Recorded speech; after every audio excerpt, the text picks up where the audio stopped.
नमस्कार मित्रांनो, सुस्वागतम घरोघरी मातीच्या चुली या मालिकेच्या आजच्या महा एपिसोडच्या पार्ट 2 भागामध्ये सयाजीराव बाहेर येतो आणि नानांना म्हणतो की मला सर्व काही कळले, माझ्या पोरीने हे सर्व मला सांगितले की हे सर्व चुकून झाले म्हणून, पण काय चुकून आणि काय मुद्दाम हे मला सर्व कळते, त्यामुळे आता मला मात्र वाद वाढवायचा नाही, परंतु ऋषिकेशराव तुमच्या भरोशावर मी माझ्या पोरीला येथे पाठवले होते आणि जर कुंपणच आता शेत खात असेल तर काय करायचे, तुम्ही तिचे रक्षक आहात की तिला त्रास देता, यावर तर मला आता बारकाईने लक्ष ठेवावेच लागेल। तेव्हा ऋषिकेश म्हणतो की काका लक्ष तुम्ही जरूर ठेवा, परंतु गैरसमज मात्र करून घेऊ नकास। आणि ऐश्वर्याकडे बघत म्हणतो की जमले तर काका सर्वच गोष्टीवर लक्ष ठेवा, कारण हे जे काही घडले ना ते खरंच चुकून घडले। तेव्हा सयाजीराव म्हणतात की तुम्ही सांगता म्हणून मी गप्प बसतो, पण पुन्हा जर असे काही झाले तर सयाजीराव हा गप्प बसणार नाही आणि रागाने नानाला म्हणतो की चला येतो मी, राम राम। आणि सयाजीराव निघून जातो।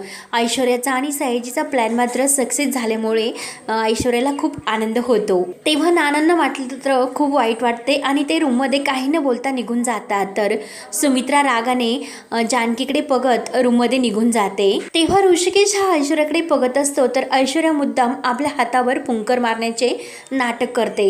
त्यानंतर सर्वजण रूम मध्ये निघून गेल्यानंतर जानकी गुलाबदादांजवळ बाहेर येते आणि गुलाबदादा म्हणतात की वहिनी आओ, मी आता 5व्यांदा हे औषध फवारणी करतो, परंतु ही कीड मात्र वाढतच चाललेली आहे। तर जानकी ते झाड चेक करते आणि हो ना गुलाबदादा, झाडाची कीड तर अजून वाढलेली आहे आणि ही बुरशी काही थांबण्याचा प्रकार दिसत नाही आणि ही कीड मात्र अशी जाणार नाही आणि ज्या झाडाला फांदीला कीड लागलेली आहे तो झाड आपल्याला कापून टाकावा लागेल, म्हणून ती गुलाबदादाच्या हातामध्ये कात्री देते। तेव्हा मात्र गुलाबदादा ज्या हाताने झाड छाटत असतो तर ते डाव्या हाताने करत असतात। तर जानकी म्हणते की काय हो गुलाबदादा, तुम्ही डाव्या हाताने का काम करतात? तर गुलाबदादा म्हणतात की अहो वहिनी, माझा डावा हात जास्त काम करतो, मला डाव्या हाताची सवय आहे, त्यामुळे मी डाव्या हातानेच काम करणार ना हो। तेव्हा जानकीच्या लक्षात येते की डावा हात आणि ऐश्वर्या तर कधीही डाव्या हाताने काम करत नाही, मग तिच्या डाव्या हाताला कसे भाजले असणार। तेव्हा जानकीला सर्व ते आठवते आणि जानकीच्या सर्व काही लक्षात आल्यानंतर ती घाईने लगेच ऐश्वर्याच्या रूम मध्ये येते, परंतु ऐश्वर्या देवघरात असते आणि कोणी मुद्दाम येते की नाही दरवाजाजवळ वाट बघत असते, परंतु कुणी आल्याची तिला चाहूल मिळते आणि लगेच देवाजवळ जाते, पदर घेते आणि मस्त ऍक्टिंग करत आपला हात पुढे धरते आणि देवाला म्हणते की देवा या घरात आल्यापासून मी खूप चांगले वागते, त्या अगोदर खरंच मी खूप उद्धट वागत होते, माझ्या मनात खूप राग साठलेला होता। आणि तेवढ्यात सुमित्रा येते।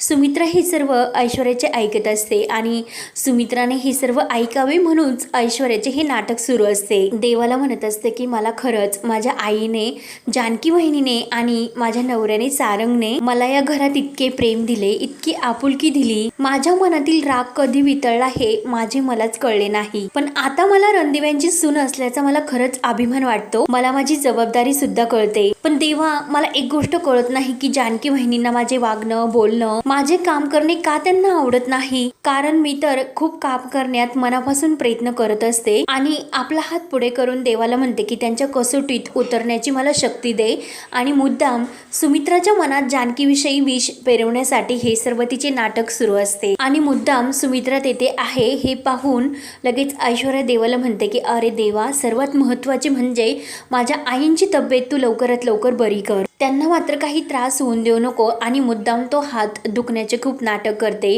हात जोडते।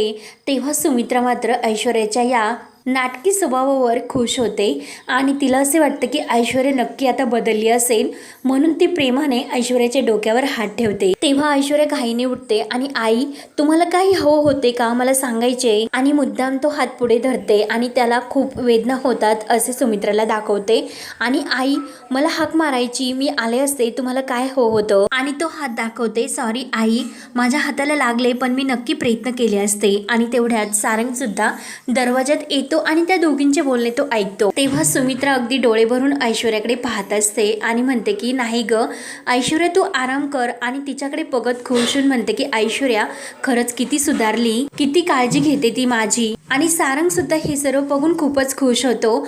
तेव्हा मात्र ऐश्वर्या मुद्दाम त्या दोघांकडे हसण्याचे नाटक करत मनात म्हणते की खरंच किती भोळसट बाई आणि तिचा तो मुलगा लोकरीचा गुंडा, आणि या दोघांना गुंडाळायचे तर खूपच जास्त सोपे आहे। आणि परत तुम्हाला काही लागले तर मला सांगा, मला आवाज द्या. आई अहो मी जप करत होते आणि कंटिन्यू करू का, चालेल का? तर सुमित्रा ऐश्वर्यावर अगदी खुश होते आणि हो चालेल असे म्हणते. ऐश्वर्या देवासमोर हात जोडून बसते. लक्ष मात्र पूर्ण सारंग आणि सुमित्रा यांच्याकडे असते.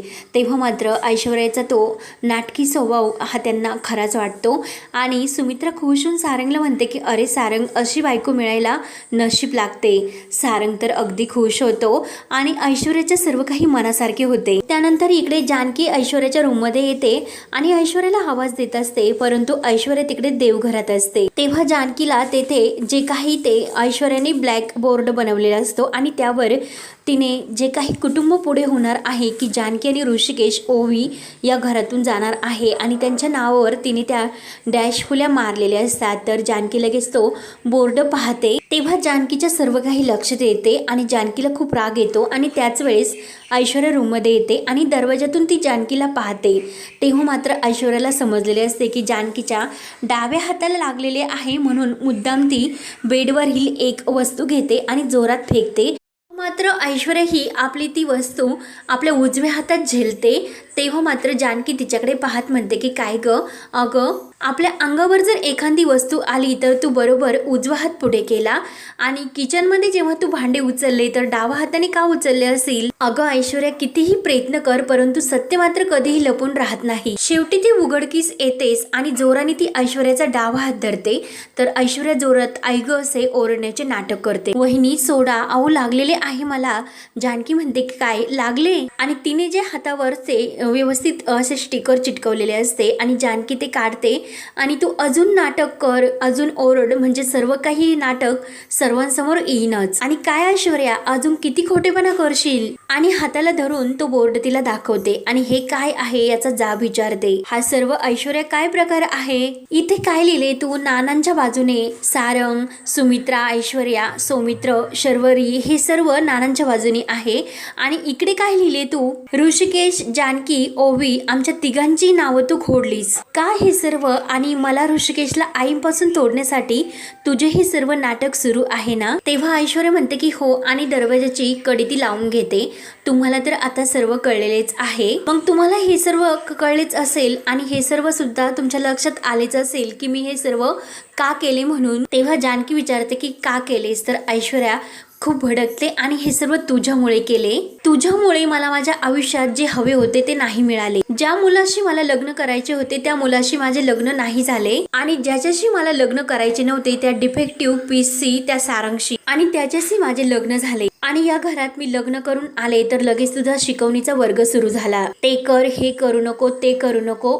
माझ्या सर्व त्रासाचे मूळ तू आहेस. तू आणि तुझा तो नवरा खूप मोठेपणा घेऊन या घरामध्ये मिरवत असतात. त्यामुळे आता मी आले आणि आता या घरात तुझे काही चालणार नाही. आणि आता या घरात माझी आणि स्वतःची ती छाती अशी थापडत म्हणत असते की या घरात आता माझी सत्ता हवी. तेव्हा जानकी विचारते की काय असा हा खोटेपणा करून?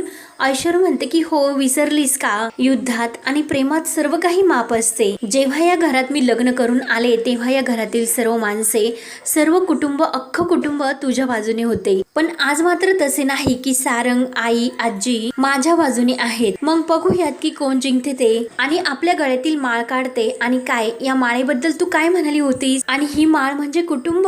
या माळेतील मोती म्हणजे या कुटुंबातील माणसे आणि यातील धागा म्हणजे कुटुंबाला जोडणारी नाती. त्यामुळे जानकी आता या कुटुंबाला विखुरण्यापासून तू काही वाचू शकत नाही. आणि बघतच राहा की जानकी तुझ्या या कुटुंबाला आणि तुझ्या नात्यांना मी कसे तोडून ठेवते ते. आणि ऐश्वर्या जोराने ती माळ तोडते तर जानकी लगेच ती माळातील मणी सर्व झेलण्यासाठी आपला पदर पुढे करते आणि सर्व काही माळेतील मणी ती झेलते आणि रागाने ऐश्वर्याकडे पाहत असते आणि आपल्या पदरामध्ये ते मणी गुंडाळून त्याची गाठ बांधते.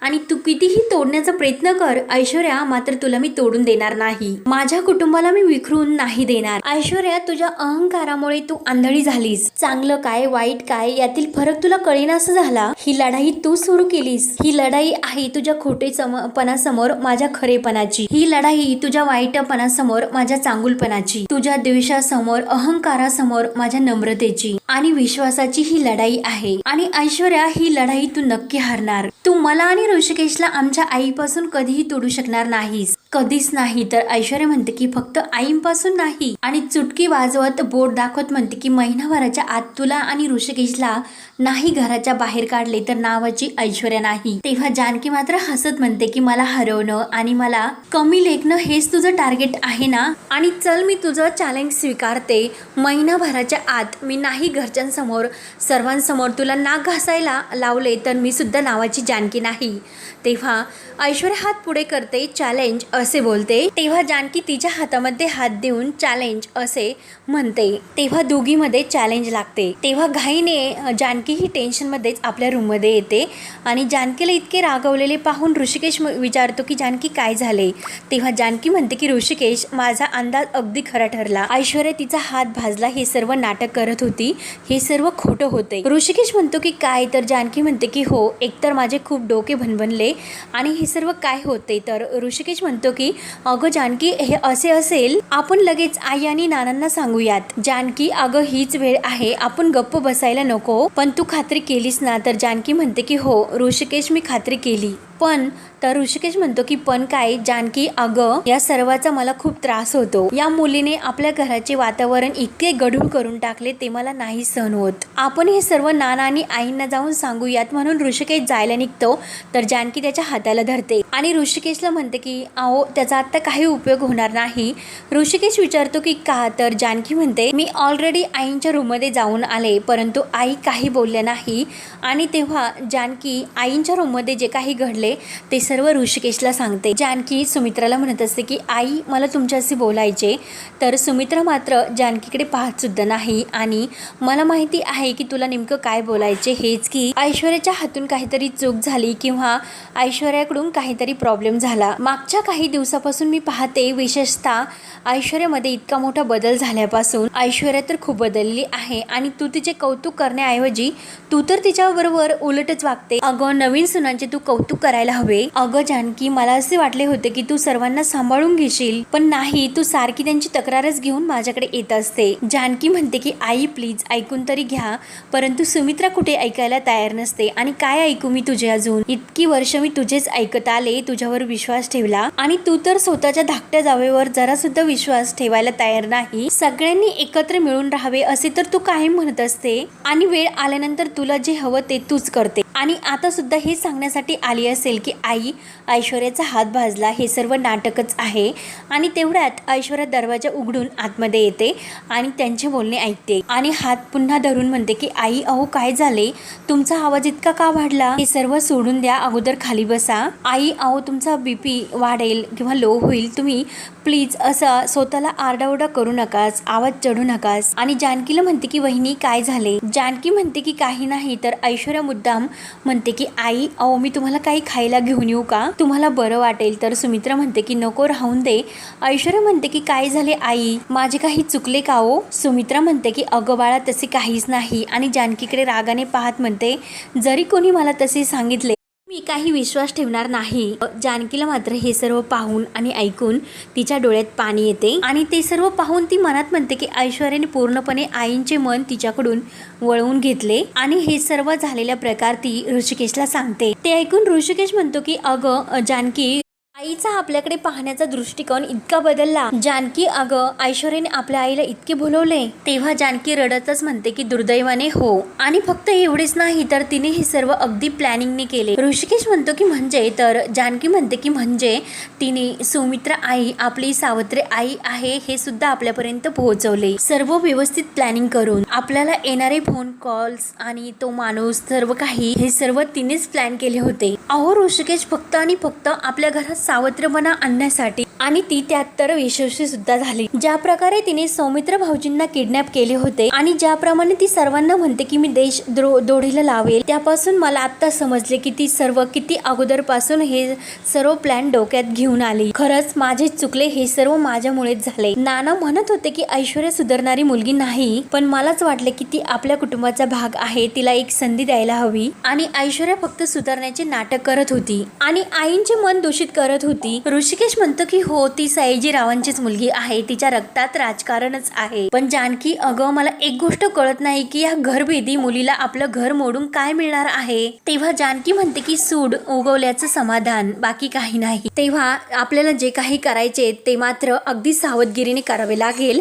चिडून मात्र काही चालणार नाही. तिला बरोबर समजले की सुमित्रा आई किती प्रेमळ आहे आणि त्याच स्वभावाचा तिने फायदा घेतला आणि आईंना आपल्या जाळ्यात ओढले. ऋषिकेश, आईंची तब्येत बरोबर नाही, आत्ताच त्यांना अटॅक येऊन गेला, त्यामुळे आपण इतकी रिस्क नाही घेऊ शकत. आपल्याला जे काही करायचे ते आईची काळजी घेऊनच आपल्याला जपत करावे लागणार आणि त्या ऐश्वर्याला कसे ताळ्यावर आणायचे हे माझ्याकडे लागले. तेव्हा आता जानकी ऐश्वर्या विरुद्ध पूर्णपणे पेटून उठलेली असते. तर हा भाग येथे संपतो. पुढील भागामध्ये गुलाबदादा, जानकी, ऋषिकेश, सारंग, शर्वरी आणि सर्वजण हे गणपती बसवण्यासाठी सर्व काही घरीच व्यवस्थित सामान तयार करत असतात आणि ऐश्वर्या येते आणि ऐश्वर्या म्हणते की हे सर्व काय आहे, हा सर्व कचरा घरी का आणलास.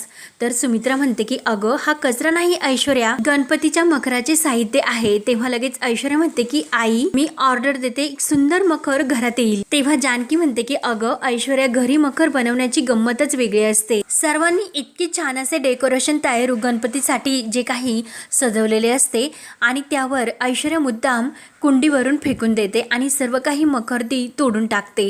तेव्हा मात्र जानकी ही ऐश्वर्याला विचारते की पाऊस नाही, वारा नाही, काहीच नाही, मग हा कुंडीवरून पडलीच कशी. पण मला सुचले म्हणून मी बरोबर मखर आतमध्ये आणून ठेवला, नाहीतर ऐश्वर्या मखर खराब झाला असता, हो की नाही. कारण जानकीला याबद्दल सर्व काही माहिती होते आणि जानकीने बरोबर ऐश्वर्याचा प्लॅन ओळखून कामगिरी दाखवलेली असते. तर आता पुढे काय होणार हे पाहण्यासाठी आपल्या चॅनलला नक्की सबस्क्राईब करत राहा. धन्यवाद.